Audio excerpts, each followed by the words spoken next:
Now let's look at forming methyl esters using diazomethane. Now, diazomethane is a fairly unstable molecule. It's quite reactive.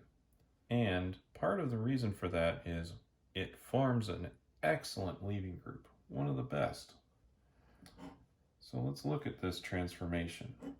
First, we will need our substrate, which is a carboxylic acid.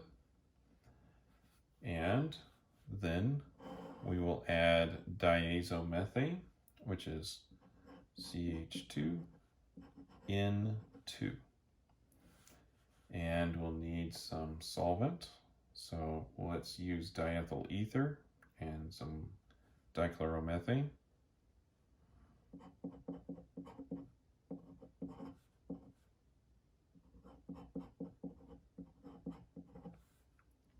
And what we'll get is the methyl ester.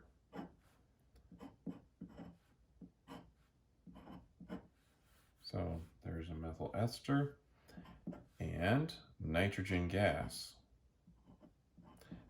And this is why I said this is an excellent leaving group. In fact, it's so good, it's going to leave the solution by bubbling out. So let's look at the mechanism for this transformation. It's pretty quick. So we'll redraw our carboxylic acid here. And I'm going to emphasize this bond because the first thing we're going to do is a quick proton transfer. Now, diazomethane has a couple of resonance structures. So I will draw them for you right now. So we could have nitrogens have a triple bond in between them. We'll have a plus charge, formal charge there. We'll have a negative formal charge on the carbon when we draw that one. And then we also have another resonance structure, which would have a double bond here and here, in which case carbon would be a little happier.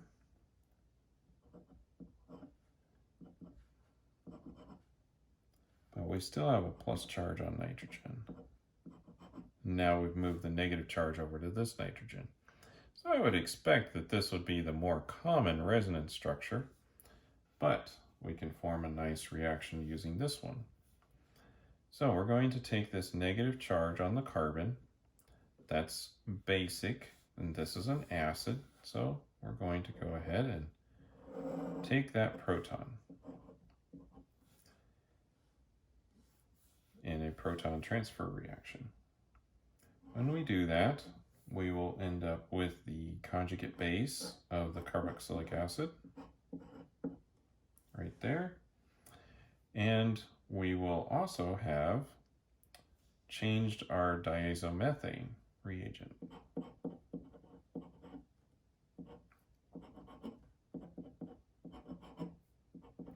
So now we will force this particular resonance structure, and we can have a little nucleophilic attack here and do an SN2 reaction, especially because this is a methyl group and this is an amazing leaving group. So come in here and have the nitrogen leave, SN2. And when we do that, we'll form our product, which is the methyl ester, and of course nitrogen gas, which will start bubbling out of our reaction. Again, making it an excellent leaving group. So, if you would like to make a methyl ester, this is an excellent way to do it with good yields.